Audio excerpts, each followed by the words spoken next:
Buenos días, mi nombre es María Esther Sánchez y voy a presentarles la ponencia Los géneros de la risa y la sonrisa, comedia, sátira y elementos comúnmente asociados a lo cómico. La presente investigación tiene que ver con una tesis que inicialmente se propuso sobre el origen ritual de los géneros y se enfocaba especialmente en la comedia. Dicha investigación estableció la conexión entre los ciclos estacionales, los fondos rituales asociados a cada ciclo estacional y los géneros derivados de ese origen ritual.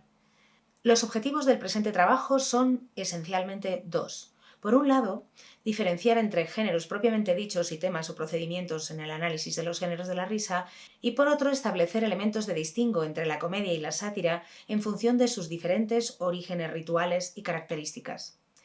Todo empezó reflexionando acerca de los géneros cinematográficos. En realidad, muchos de los géneros que consideramos habitualmente en el cine, si lo pensamos bien, no son géneros propiamente dichos, sino más bien temas o procedimientos.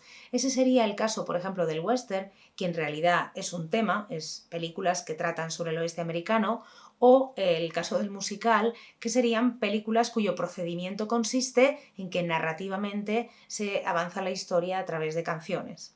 Para demostrarlo, tomamos el análisis de géneros cinematográficos realizado por 5 especialistas. Por una parte, Altman, Sánchez Noriega y Huerta Floriano, que trabajan en la misma línea, Moine y Pinel.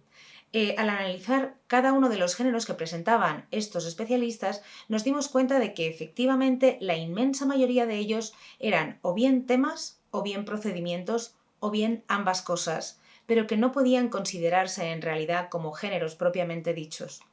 A partir de ahí, intentamos diferenciar entre lo que serían géneros propiamente dichos y lo que serían procedimientos. Entre los géneros propiamente dichos, consideramos que sobre todo tenemos que quedarnos con aquellos que tienen base ritual, que para nosotros son solamente 4. Serían comedia, épica, tragedia o drama y sátira. Y además, los temas o procedimientos no son clasificatorios, pueden aparecer en 2 o más géneros de base ritual. Por tanto, los géneros propiamente dichos son fácilmente combinables con los temas y procedimientos. Sin embargo, para poder combinar los géneros de base ritual, debe hacerse a distintos niveles del relato. Es decir, puede hacerse, pero tiene que ser en distintos niveles de relato, por ejemplo, en la macro o en la microestructura. Es decir, podemos tener una macroestructura épica y una microestructura cómica, por ejemplo. Ahora bien, ¿qué pasa con los géneros de la risa? ¿Qué pasa con específicamente esos géneros que tienen que ver con la risa y con la sonrisa? Si un determinado componente que habitualmente tiende a estar asociado con los géneros de la risa puede aplicarse tanto a lo cómico como a lo satírico e incluso a otros géneros, probablemente estaremos frente a un tema o un procedimiento y no frente a un género propiamente dicho. Veamos ahora algunos elementos asociados a los géneros de la risa. Por un lado, el absurdo. El absurdo Berger lo denomina como el asedio al lenguaje. Se trataría más bien de la superposición de lógicas diferentes y precisamente de la intención de desconectar el discurso de un hilván lógico unívoco. El verdadero protagonista sería entonces el código, no el mensaje, y sería algo así como un despertador que nos obliga a mirar la realidad cotidiana desde el extrañamiento. En el caso de la caricatura, estamos hablando de la exageración de rasgos, una exageración de determinados rasgos que, aunque tiene su caldo de cultivo esencial en lo satírico, también puede aplicarse a la comedia e incluso al drama. Es más, a veces incluso a la épica. Pongamos por caso el ogro de Shrek, que aunque efectivamente es una historia fundamentalmente épica, tiene un componente profundamente caricaturizado en relación al ogro. ¿Qué pasa entonces con la farsa? La farsa podríamos hablar de ella como una forma de aligerar el peso de la composición. Tiene un fuerte componente estructural y compositivo y es como aquel acertijo del cubo al que se le añadía algo para aligerarla, pues se le añadían agujeros, ¿no? Pues eso mismo pasa con la farsa. Es una comedia esencial que puede aparecer tanto en lo cómico como en lo satírico. En cuanto a lo grotesco, hablaríamos de la unión imposible de opuestos, es decir, estaríamos hablando de materializar la unión de contrarios y atraerlos a universos que lindan o bien con la regeneración o bien con la pesadilla. Lo grotesco puede ser cómico, pero también puede ser satírico. En cuanto al humor, nos encontramos con que es algo así como la grandeza de espíritu, así lo define Freud, una grandeza de ánimo, y Olson habla de la adopción de un punto de vista. Es verdad que el humor puede funcionar a veces como un procedimiento, pero también está jugando de la mano de temáticas específicas, por ejemplo, con el humor negro. Mediante el humor se pueden o no compartir puntos de vista con determinados grupos humanos, es decir, se pueden crear maneras de unir o no a un grupo humano.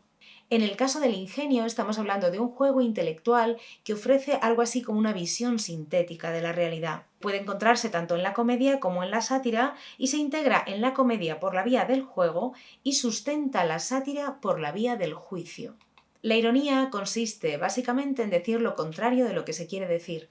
Es un recurso que muy a menudo va a ser satírico, pero que también puede no serlo. Entonces, ¿cuáles sí son géneros de la risa? ¿Por qué? ¿Y cuáles serían sus características? Para dar respuesta a esta pregunta, vamos a partir del concepto de fondo ritual. Para trabajar el concepto de fondo ritual, hemos aunado los ritos que han podido dar lugar a los géneros, agrupándolos tal como hizo Propp en el caso de los cuentos, en relación a su funcionalidad.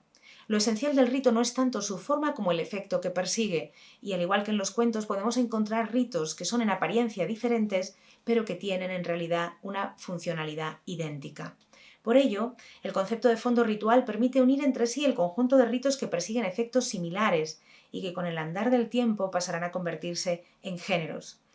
En cuanto a la distinción entre comedia y sátira, y ya nos vamos adentrando más en nuestra investigación, veremos cómo los fondos rituales de comedia y de sátira son distintos. El de la comedia está asociado a la fertilidad, el renacimiento, la resurrección, el nacimiento y la niñez, mientras que el de la sátira está relacionado con la invectiva, la maldición, la eliminación y destrucción de males, la burla y el reproche. Porque además las estaciones asociadas a cada uno de estos fondos rituales son, en el caso de la comedia, la primavera y en el caso de la sátira, el invierno.